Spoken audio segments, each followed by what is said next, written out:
ہم بیان کرتے ہیں آپ سے ایک بڑا ہی پیارا قصہ، احسن القصص، قصوں میں سے ایک بڑا پیارا قصہ، بما اوحینا، تاکہ ہم اس قرآن کے ذریعے جو ہم نے آپ کی طرف نازل کیا ہے، ہم ایک پیارا قصہ آپ سے بیان کرتے ہیں۔ وَإِن كُنتَ مِن قَبْلِهِ لَمِنَ الْغَافِلِينَ، اگرچہ اس سے پہلے آپ اس کی خبر رکھنے والوں میں سے نہ تھے۔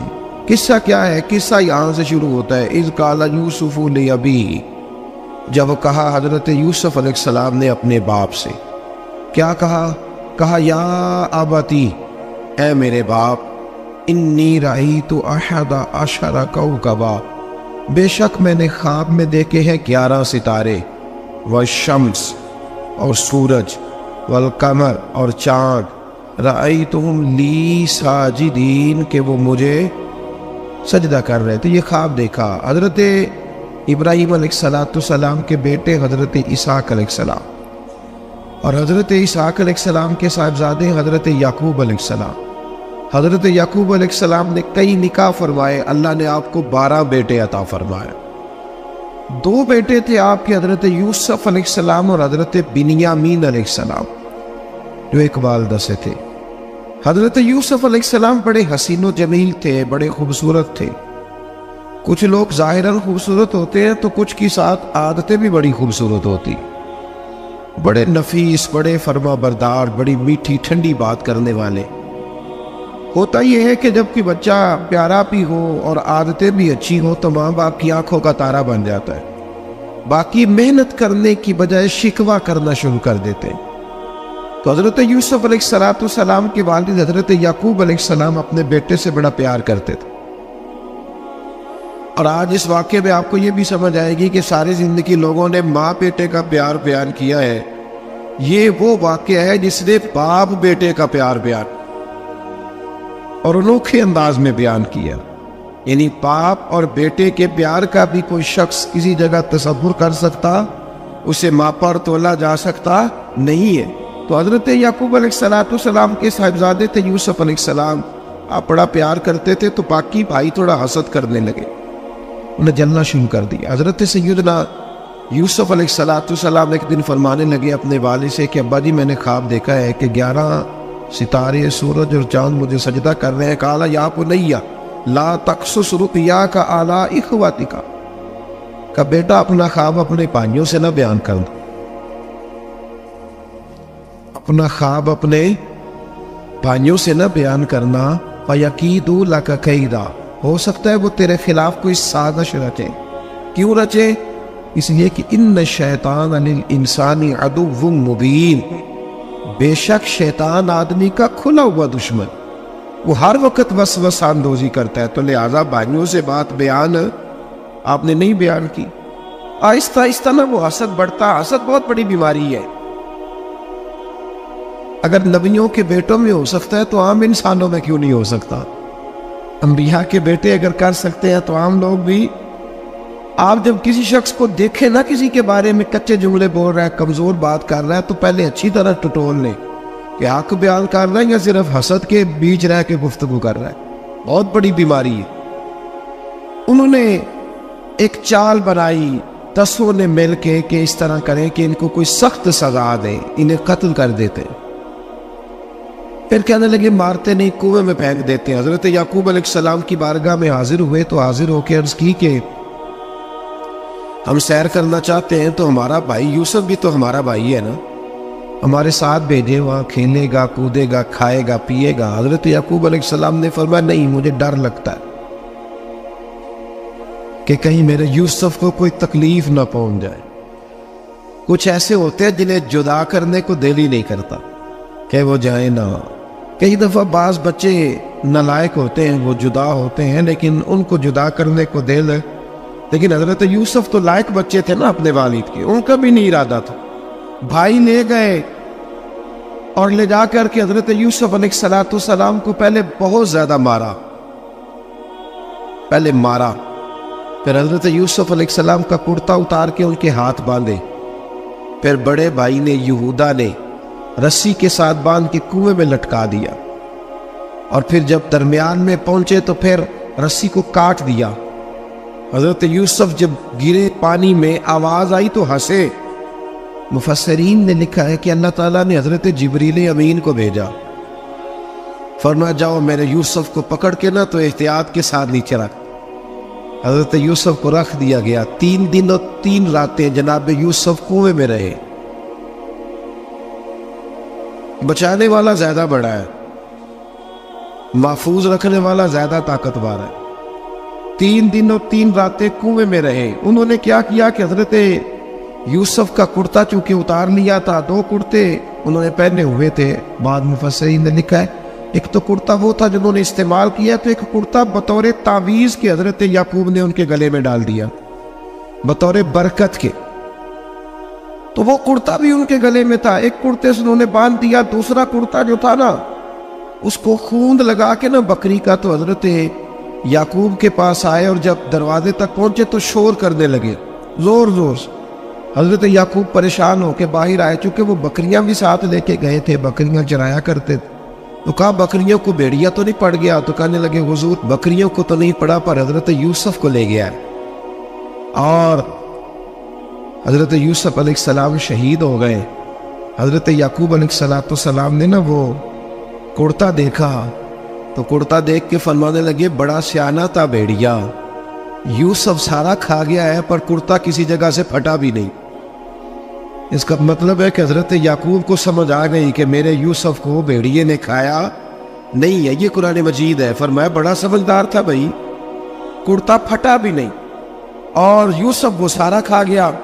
اب یہ روز وہاں بکریاں چرانے جاتے تھے، یا جناب یعقوب تو رونے لگے تو بھائی روز جاتے تھے، جھانک جھانک کے دیکھتے تھے کہ یوسف ہے کہ نہیں۔ تیسرے دن ایک قافلہ وہاں سے گزرا جو مصر جا رہا تھا۔ انہوں نے پانی نکالنے کے لیے جب ڈول لٹکایا تو حضرت یوسف نے پکڑ لیا۔ اس شخص نے حضرت جناب یوسف علیہ السلام کو اوپر کھینچا، جب واپس اوپر زندہ نکل آئے تو بھائی پھر حیران ہو گئے۔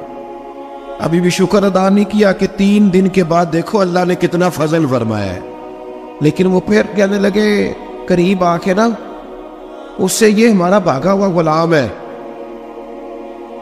اگر تمہیں چاہیے تو لے لو، سستا بیچ دیں گے۔ حضرت یوسف کا قول بعد مفسرین نے لکھا ہے، آپ فرماتے ہیں کہ مجھے جب انہوں نے تھپڑ مارے تو اتنی تکلیف نہیں ہوئی، کنویں میں پھینکا تو اتنی تکلیف نہیں ہوئی، تکلیف تب ہوئی جب انہوں نے مجھے بھائی نہیں مانا اور کہنے لگے یہ ہمارا بھاگا ہوا غلام ہے۔ تو کہا کتنے کا بیچو گے؟ کہا تم 20 درہم دے دو اور لے لو۔ 20 درہم کا جناب یوسف کو بیچ دیا۔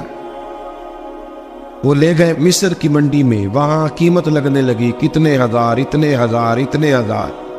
اللہ اکبر۔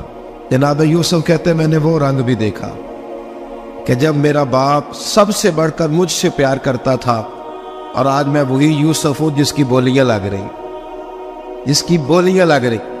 عزیز مصر آ گیا، مصر کا جو مالک خزانہ کا مالک تھا وہ شخص آ گیا۔ اس میں بھی کئی اقوال ہیں کہ وہ بادشاہ تھا کہ کیا تھا، بہرحال عزیز مصر آیا، خزانوں پر قبضہ اسی کا تھا۔ اس نے حضرت یوسف علیہ السلام کے وزن کے برابر سونا تول کے دیا، وزن کے برابر چاندی تول کے دی، وزن کے برابر اس نے ہیرے جواہرات دیے، پھر گھر لے گیا۔ اور جناب یوسف علیہ السلام فرماتے ہیں میں ایک آزمائش سے نکلا، جب گھر آیا تو بڑے سکون سے رہنے لگا۔ عزیز مصر نے اپنی بیوی زلیخا سے کہا اس کا خاص خیال رکھنا۔ فرماتے ہیں محبت ملنے لگی، پیار ملنے لگا، گھر میں بڑی خوشی سے رہنے لگا، پر اللہ کو کچھ اور ہی منظور تھا۔ آزمائش پر آزمائش ذرا دیکھیے گا، پہلے باپ کا پیار، پھر کنواں، پھر کنویں سے بچ گئے تو مصر کی منڈی۔ فرماتے ہیں وہاں سے میں بچ کے آیا تو عزیز مصر کے گھر رہنے لگا۔ زلیخا فریفتہ ہو گئی، گناہ کی دعوت دینے لگی۔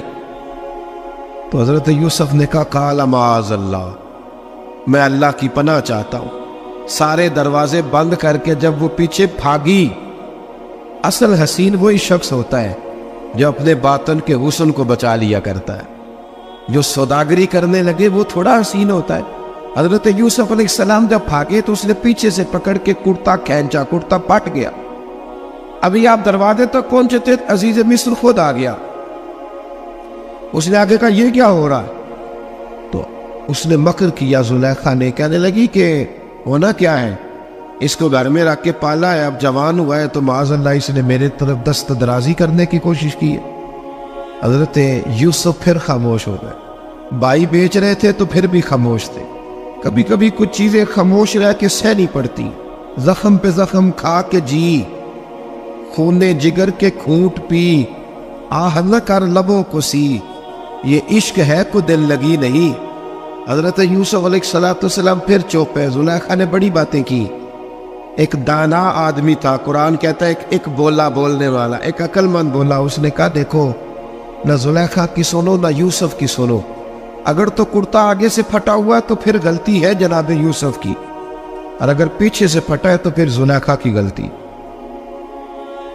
حضرت یوسف کی معاذ اللہ پر غلطی تو عزیز مصر نے کرتا دیکھا تو پیچھے سے پھٹا تھا، لیکن امام قرطبی کہتے ہیں وہ کوئی عقل مند آدمی نہیں، وہ تو 4 مہینے کا بچہ تھا، وہ ایک 4 مہینے کا وہ قریب تھا۔ حضرت یوسف علیہ السلام کی گواہی دینے کے لیے اللہ نے اسے زبان دی تھی، زلیخا کے ماموں کا بیٹا تھا، 4 مہینہ کا گہوارے میں لیٹا ہوا، جب بادشاہ سے فیصلہ نہیں ہو رہا تھا اور بادشاہ پریشان تھا عزیز مصر کہ کسی کو جا کے بتاؤں گا تو کوئی کیا سوچے گا، اس کے گھر میں کیا کچھ ہوتا ہے۔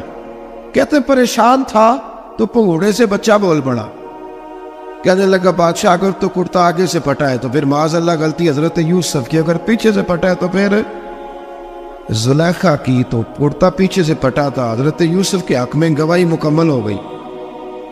اب آہستہ آہستہ نا دربار میں محل میں بات پھیلنے لگی، تو بیویاں کہنے لگی اوہو زلیخا تو ایک غلام پہ عاشق ہو گئی ہے، ایک غلام پہ۔ تو زلیخا کہنے لگی تو اجے میرا محبوب نہیں ڈٹھا۔ یہ رٹے ڈالنے والے دیکھتے نہیں اور دور کھڑے رہ رہ کے کہانیاں سناتے رہتے۔ اس نے کہا تو نے ابھی دیکھا نہیں نا، تو نے ابھی یہ کیا پتا ہو کہ ماجرا کیا ہے؟ تو کہنے لگی نہیں تو غلام پہ۔ اس نے کہا چلو تجربہ کراتی ہو۔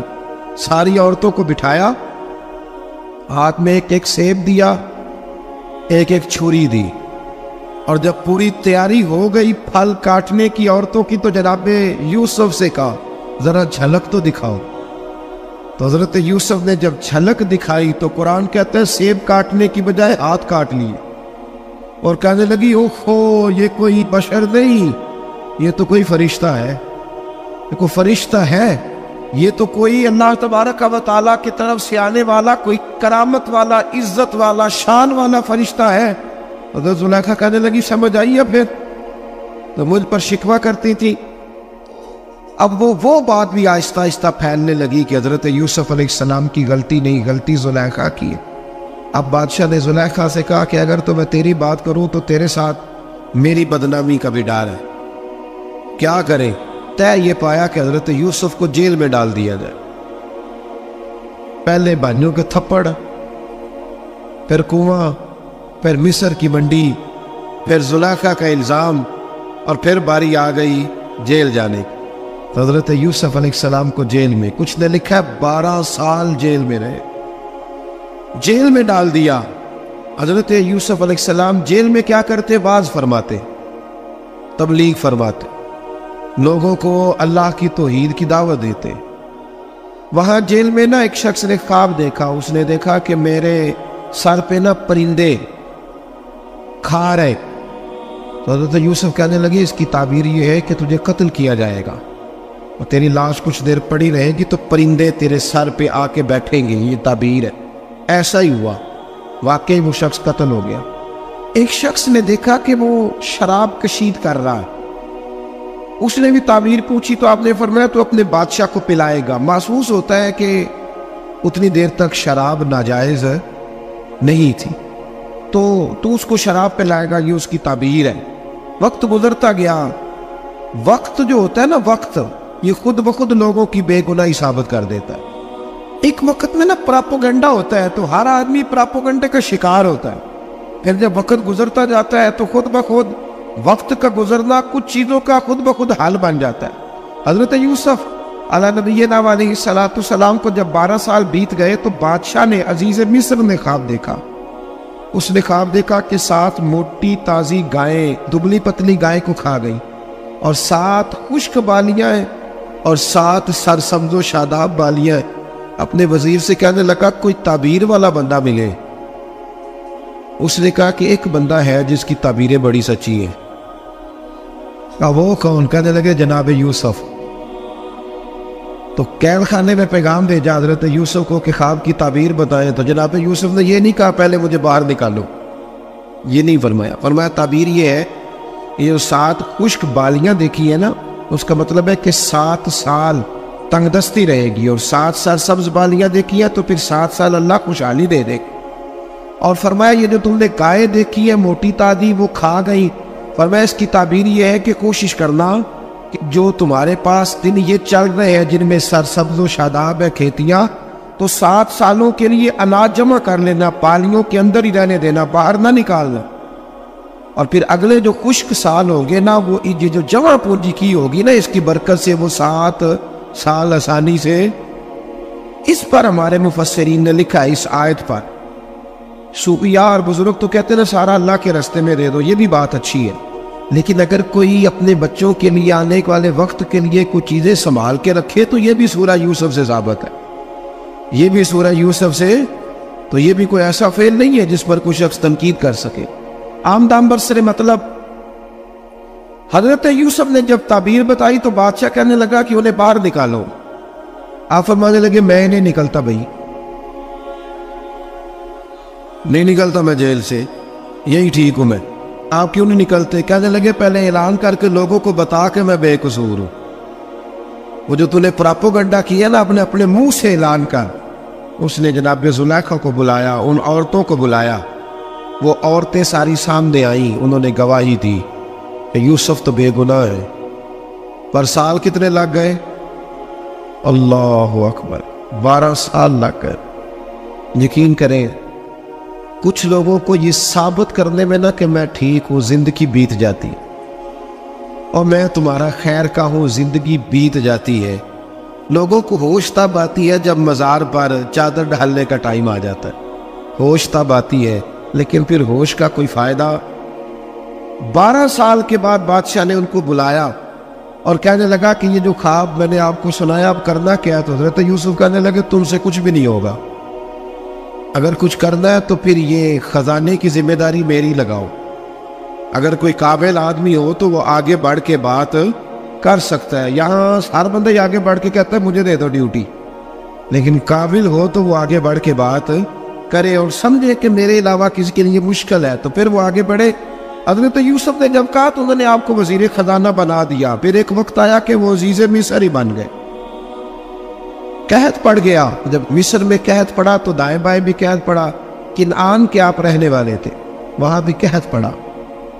حضرت یعقوب بیٹے کی یاد میں رو رو کے تو آنکھوں کی بینائی چلی گئی. اور یارو باپ بھی بڑا ہی پیار کر، بڑا ہی پیار کر، بڑا ہی. پتہ ہے باقی تمہیں تحفے دیتے ہیں، باقی تم سے محبت کرتے ہیں، تو باپ تو بیٹے کو اپنی جوانی دے دیتا ہے، اپنی جوانی اپنے بیٹے کے نام کر دیتا ہے. باپ بھی بڑا ہی پیار کرتا ہے. سنگیو کوئی نہیں تول سکتا. بچے ایسے گھوم رہے ہوتے ہیں نا ابا جی کے سامنے، تو ان کا اٹھنا بیٹھنا چلنا ہی بڑا پیارا لگتا ہے، کا آنا جانا ہی بڑا پیارا لگتا ہے. باپ کا تو قد روز اونچا ہوتا ہے کہ اللہ نے مجھے لال عطا فرمائے. حضرت یعقوب کی آنکھوں کی بینائی چلی گئی رو رو کے. بھائی حضرت یوسف کے جب قحط پڑا تو انہیں پتا چلا کہ ایک واحد شہر مصر ہے جہاں گندم سٹاک ہے، کیونکہ حضرت یوسف کو پتا تھا، خواب بادشاہ دیکھ چکا تھا. تو آپ نے مال 7 سالوں کے لیے جمع کر لیا. اب بھائی آئے، اللہ اکبر، دشمن سامنے نظر آئے، مخالف حاسد. تو پھر انسان ٹھہرا رہے اور انسان کمزور نہ ہو، طاقتور ہو. اتنا طاقتور ہو کہ حکمران ہی بن گیا ہو. ذرا نبیوں کے حوصلے بھی دیکھنا، پیغمبروں کے حوصلے بھی دیکھنا. بھائی آئے، کہا گندم چاہیے. تو جناب یوسف نے اوہو پائیاں جہا ساک نہیں کوئی جے وچ خار نہ ہوئے. ہاں امیاں صاحب فرمایا کرتے تھے پائی پائیاں دیا باواں ہوندے تے پائی پائیاں دے ویری. بھائی جیسے ہی داخل ہوئے تو جناب یوسف کی آنکھیں باہر آئی، رو پڑے.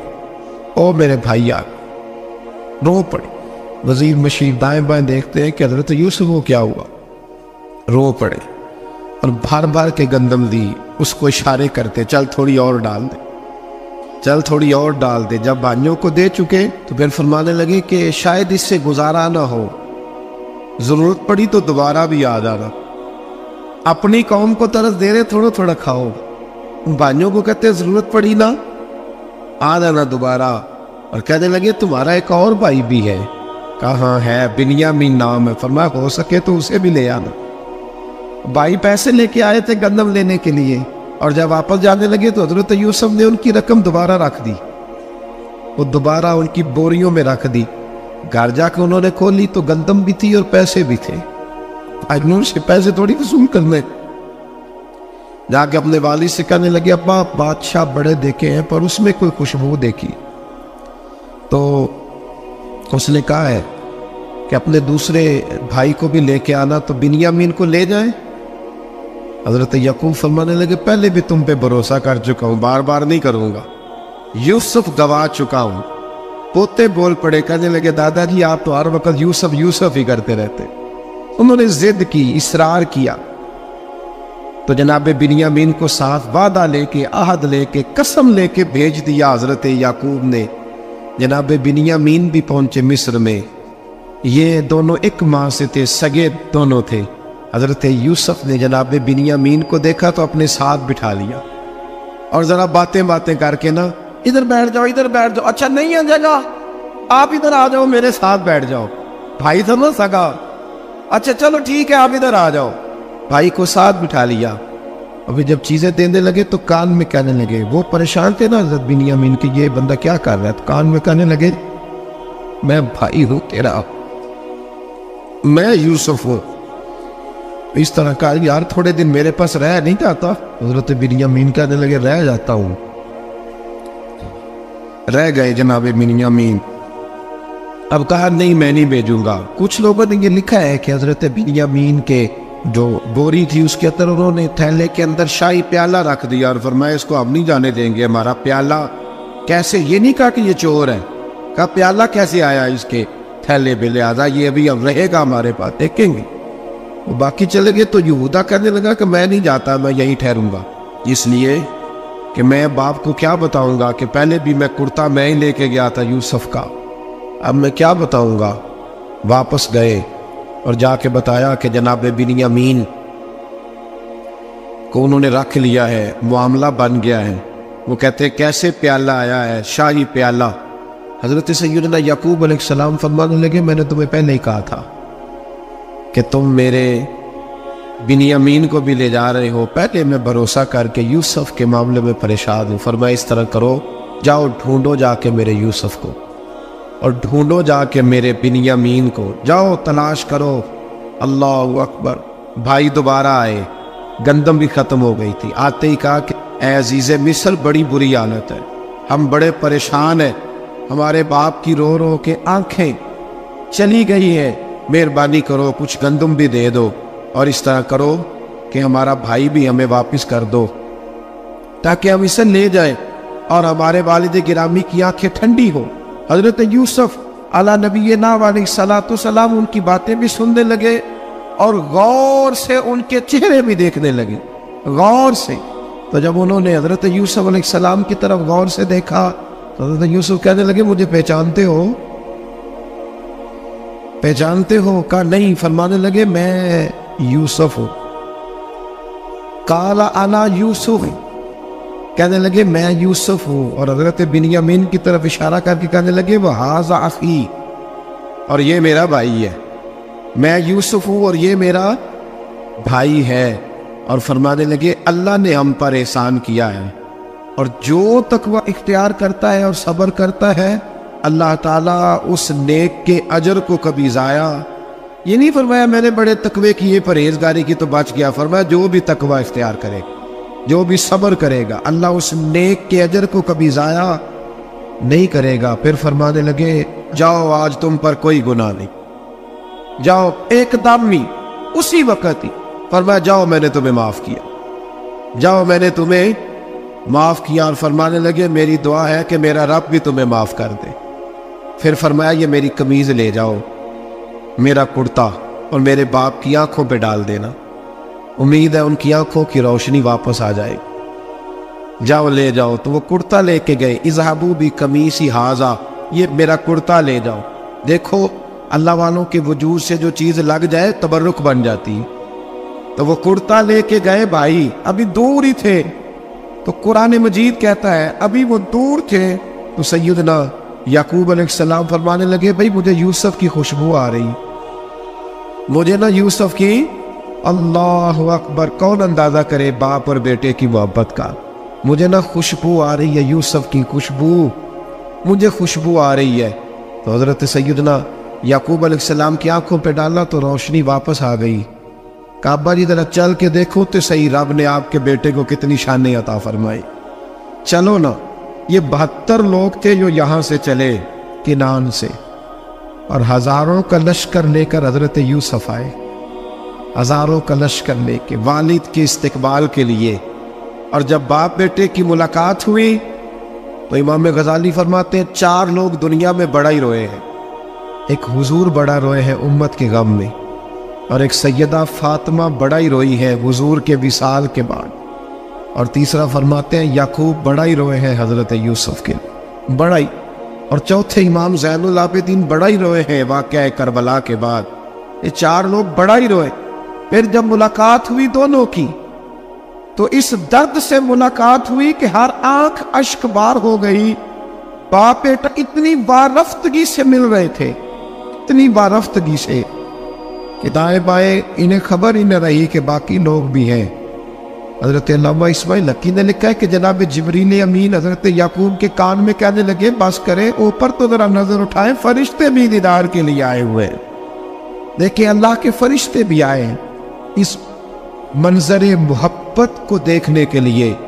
حضرت سیدنا یعقوب علیہ السلام، حضرت یوسف کی والدہ، اور پھر آپ کے 11 بھائی سارے آپ کے لیے سجدے میں گر گئے۔ تو حضرت یوسف کہنے لگے ابا جی یہ وہ میرا خواب ہے جو میں نے بچپن میں دیکھا، یہ وہ میرا خواب ہے۔ حضرت سیدنا یعقوب علیہ السلام پھر کم و بیش لگ بھگ 23 سال، کچھ نے لکھا ہے 40 سال مصر میں رہے، اور جب وصال ہونے لگا تو حضرت یوسف سے فرمانے لگے بیٹا مجھے یہاں دفن نہ کرنا، مجھے وہیں لے جانا جہاں میرے والد دفن ہے۔ وہاں جا کے وہ دفن ہوئے۔ حضرت یوسف علیہ السلام نے پھر سالوں حکومت کی مصر پر، پھر وہیں ان کی تدفین ہوئی، اور جب تدفین ہوئی تو اختلاف ہو گیا، ہر قبیلہ کہتا تھا ہم نے اپنی طرف یوسف کو دفن کرنا ہے، اس لیے کہ جس طرح ان کو دفن کریں گے خوشحالیاں ہوں گی۔ پھر فیصلہ ہوا کہ سنگ مرمر کے تابوت میں رکھ کے حضرت یوسف کو دفن کیا جائے، اور دفن کرنے کے بعد ایسی جگہ پہ دفن کیا جائے جہاں سے پانی چھو کے گزرتا ہے۔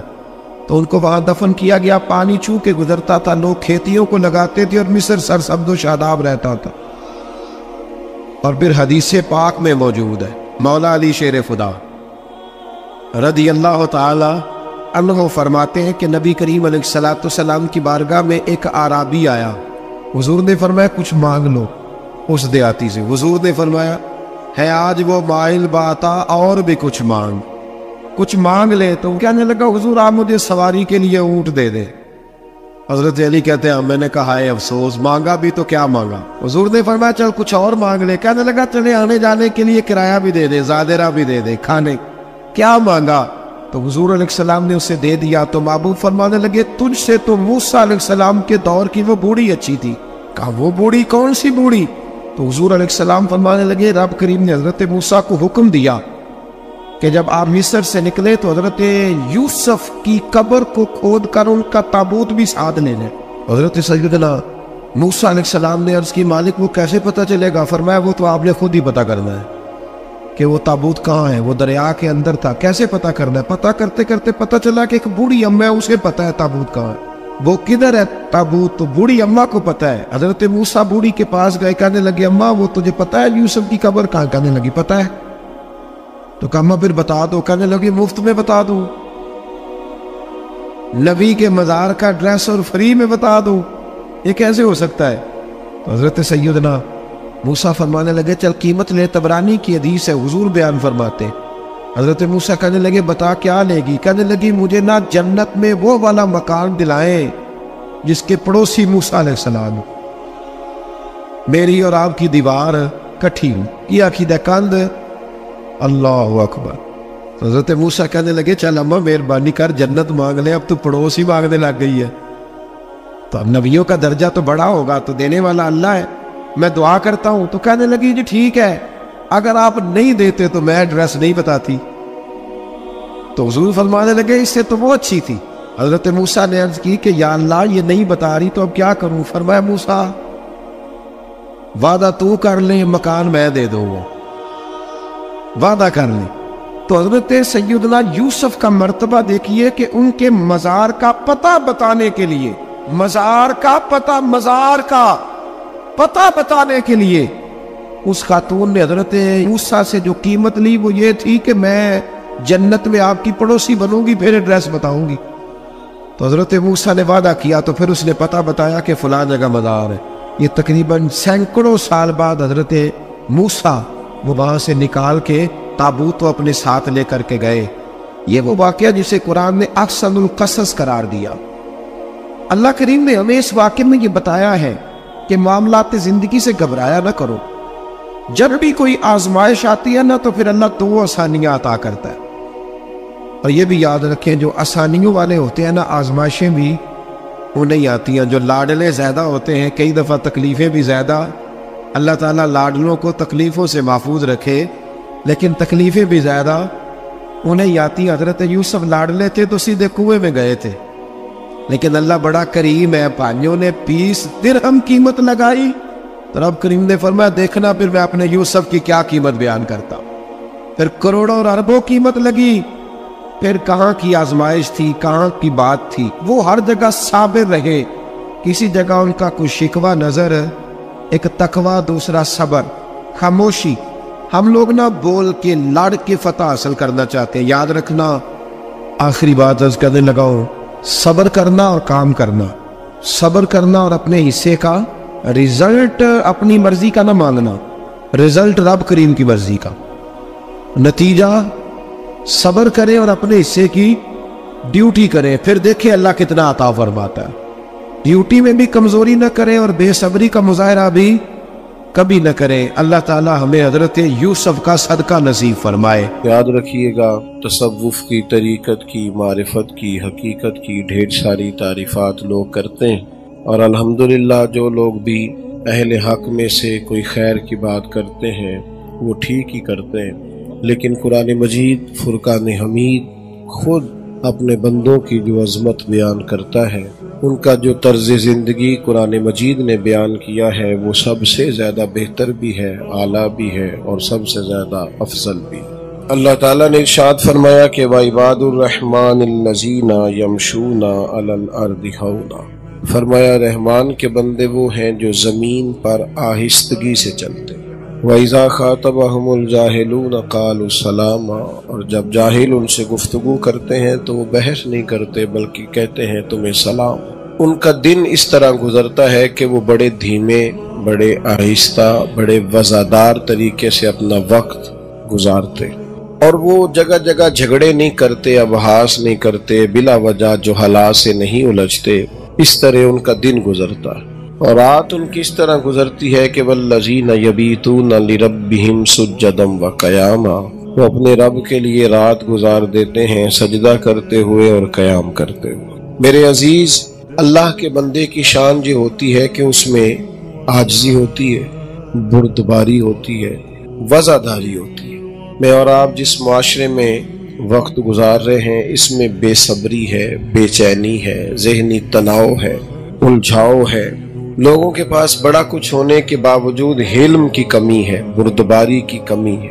ہمیں لوگوں کے پاس مال و دولت ملتا ہے, نامی گرامی لوگ ملتے ہیں, لیکن بعض اوقات وزاداری نہیں ملتی, بردباری نہیں ملتی. اللہ کے بندے کی شان جی ہوتی ہے کہ وہ وزادار ہوتا ہے.